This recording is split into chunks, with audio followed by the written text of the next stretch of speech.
highway. Are we 5th graders or are we 6th graders? Do you remember what it was like to be the age of the titular good boys?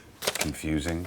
Yeah. Very confusing. We did meet. I mean, I think like part of the theme of the movie is that, like, you know, when you're like around 12, like you kind of are maybe realizing that you're not going to be friends with these people that you've been friends with your whole life, you know, for the rest of your life. And we, I think, in each other's lives kind of represent like that new group of friend that actually becomes your friend, like the people that you choose to hang out with instead of the people you're just kind of like lumped together with, basically. And and we met when we were around 12, and and we both had these other groups of friends that we kind of abandoned to become friends with each other, which is kind of one of the themes of the film. Yeah. There's so much crazy stuff where it's like the difference between 5th and 6th grade, like the stuff that you have to know.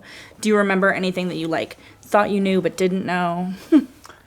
How dirty can we be? I'm shifting gears from not doing interviews with children anymore.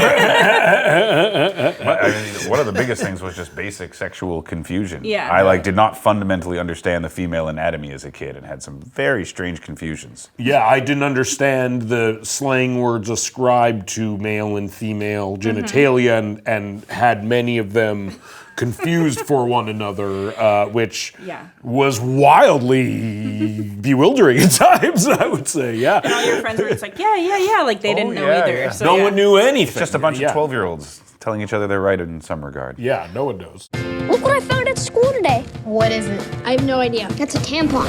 Girls shove it up their buttholes to stop babies from coming out. An 8th grader told me that. When I interviewed the guys, the younger guys, I asked them if they had seen, you know, the movie gets called Superbad, but about middle schoolers a lot. And I asked them if they had seen Superbad. And they, Keith and Brady have, and Jacob saw part of it with his parents. which is like, I wonder if his parents were like, this scene, this chapter, you know what I mean? Like, or he just got bored. Yeah, or he just kind of snuck in and like, was what is caught. this old movie? Yeah, exactly. Would you let your kids watch Superbad if you have kids? My kid's 3 and he's seen it tons. You make him watch it, and you play it on a screen just above his crib every night. It's like the mobile. Yeah, exactly. By the time my 2 kids can watch Superbad, there'll be so much other stuff going on. It's not even going to be a drop in a bucket. Yeah. It won't be dirty at all. No. You guys also co-created The Boys.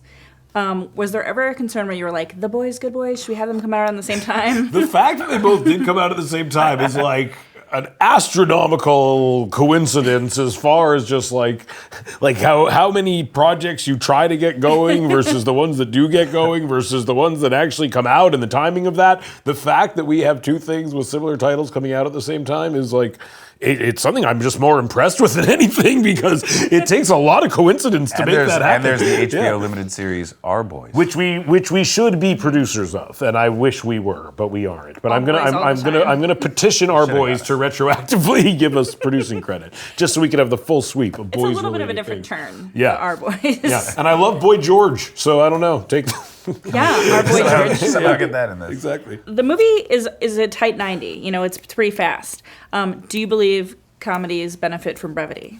Not all of them. So, yeah, some of them. I remember Judd Bridesmaids, pretty long movie, and I wouldn't Judd want it to be Apatow even once shorter. told me brevity's the soul of wit, which is ironic.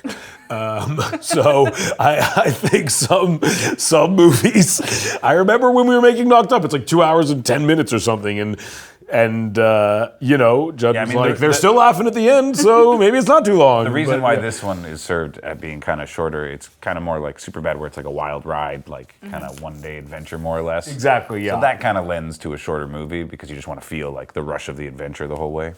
Our movies are generally, we try to keep our movies under 100 minutes. We have a rule that is called the Undie Hundie rule, which means our films should be under 100 minutes. Okay. And if you go over it, you need a really good reason. Yeah, to go Ovi Hundie, you need a really strong case. We could spy on my neighbor. She's a total nymphomaniac. She starts fires. No, she's a nymphomaniac. Someone who has sex on land and sea.